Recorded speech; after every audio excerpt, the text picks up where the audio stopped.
नमस्कार विद्यार्थियों, एक बार पुनः आ गए हैं आपके लिए फिर बहुत ही मोस्ट आईएमपी क्वेश्चन लेकर। फिजिक्स 11th क्लास का 11th क्लास की फिजिक्स बहुत समझना बहुत जरूरी है। यदि किसी प्रकार के आपको और क्वेश्चन समझना हो तो हमें कमेंट करके बताइए कि हमें इस क्वेश्चन के बारे में जानकारी दीजिए, मैं निश्चित तौर पर उसमें आपको जानकारी दूंगा। और दोस्तों, सबसे इंपॉर्टेंट बात ये मैं बताना चाहूंगा कि हमारी पीएस कोचिंग क्लासेस की 11th क्लास चालू हो चुकी है, जो कि बस स्टैंड शिवपुरा में लग रही है। तो आप लोग हमसे वहां भी संपर्क बना सकते हैं और लगातार हम और आप मिलकर एक नई मिसाल कायम करके अच्छे से रिजल्ट लाएंगे और बेहतर अपना और अपने समाज का नाम करेंगे। चलिए, आज जो टॉपिक होने वाला है, मैंने पहला समीकरण आपको पिछली वीडियो में समझा दिया था। अब इसका जो बीमीय विधि से समीकरण की शुद्धता की जांच है, वो जो दूसरा है समीकरण इसका, उसको हम आज सोल्व करने का प्रयास करेंगे।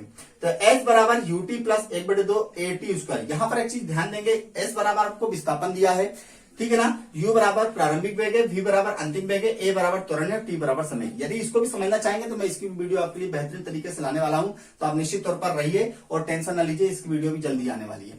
अब इसके बाद इसमें जो आप अब 1/2 भी याद रखिएगा, 1/2 यानी कि हमारे पास इसमें कोई भी बीमाहीन, मतलब इसका कोई बीमीय सूत्र नहीं था। ये क्या होगी, बीमाहीन राशि होगी। इसको आपको नगण्य मानकर छोड़ देना, सबसे पहले ही आपको ध्यान देना है। जैसे मैं इसमें हल लिखता हूं, इसके बाद दिया है क्या है, s बराबर, नीचे लिख देता हूं थोड़ा सा, s बराबर यूटी प्लस 1/2 को बीमाहीन राशि मानकर आपको छोड़ देना, तो छोड़ दिया मैंने। अब आपके पास AT स्क्वायर बचा। अब यहां पर आपको इसके सभी के फॉर्मूले होना चाहिए। तो देखिए, s का क्या है, s विस्थापन, और विस्थापन के लिए हमने पढ़ा है दूरी के हिसाब से चलता है, और दूरी क्या है हमारे पास l, ठीक है। यहां दूरी की चर्चा है, इसको दूरी भी दूरी है ये, ठीक है ना। यहां पर इसके बाद प्रारंभिक वेग का मैंने क्या बताया, u का होता है LT-1, और इसका भी सेम होगा, जो अंतिम वेग है इसका भी याद रखिएगा, LT-1 होगा। इसके बाद त्वरण का याद रखिएगा आप लोग, LT माइनस की घात इसकी 2 लगती है, और T हमें समय पता है तो कैपिटल T यहां पर दे देंगे।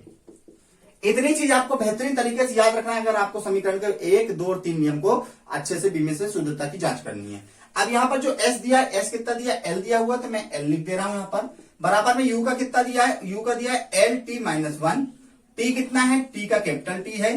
तो त्वरण देखिए, a कितना है, a यहां ध्यान दीजिए, a हमारे पास त्वरण है LT-2, और t स्क्वायर, t क्या है, t, और t का t स्क्वायर, ठीक है ना। इतना आने के बाद आपको इस पक्ष को पास में रखना है, इसको जैसा है वैसे चलने दीजिएगा। यहां पर क्या है हमारे पास, यहां देखिए मैं t का गुणा कर रहा हूं, ध्यान दीजिएगा, LT।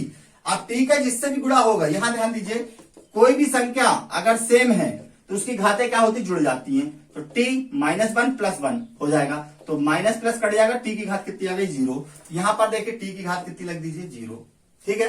प्लस में सेम स्टेप यहां भी वही होगी, l, यहां पर भी t की घात कितनी दी हुई है, -2 दिया है, और यहां पर t की घात 2 दी है। यहां भी सेम चीज वही होगा, जुड़ जाएगी। यहां पर भी क्या आ गया, t की घात 0। तो यहां पर देखिए कितना आ गया, t की घात 0, और जिसकी घात 0 होती है, उसका मान कितना होता है, 1। तो यहां पर मैं जो चीजें आपको बता रहा हूं बेहतरीन तरीके से बता रहा हूं। तो l 1 का, तो t के स्क्वायर कितना होगा, 1 हो गया, तो वो भी हट गया। यहां भी सेम चीजें होगी तो हट गया।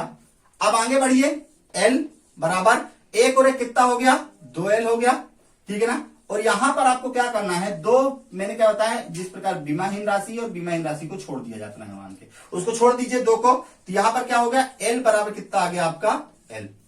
कोई दिक्कत नहीं, कोई परेशानी नहीं, LHS बराबर RHS आ चुका है। अतः समीकरण की शुद्धता की जांच बिल्कुल शुद्ध है। और किसी प्रकार की दिक्कत हो तो वीडियो के बाद पूरा देख लेना पीछे से, और उसके बाद भी अगर दिक्कत आती है, कुछ पूछना है तो कमेंट्स में पूछना है। और दोस्तों, कोई दिक्कत नहीं है तो निश्चित तौर पर वीडियो पसंद आई होगी, और वीडियो पसंद आती है तो आप लोग लाइक, कमेंट्स और शेयर, और दोस्तों सब्सक्राइब करने के लिए भी बोलिए, क्योंकि जल्द हम 2000 सब्सक्राइबर के पास पहुंच रहे हैं। चलिए मिलते हैं अगली क्लास में।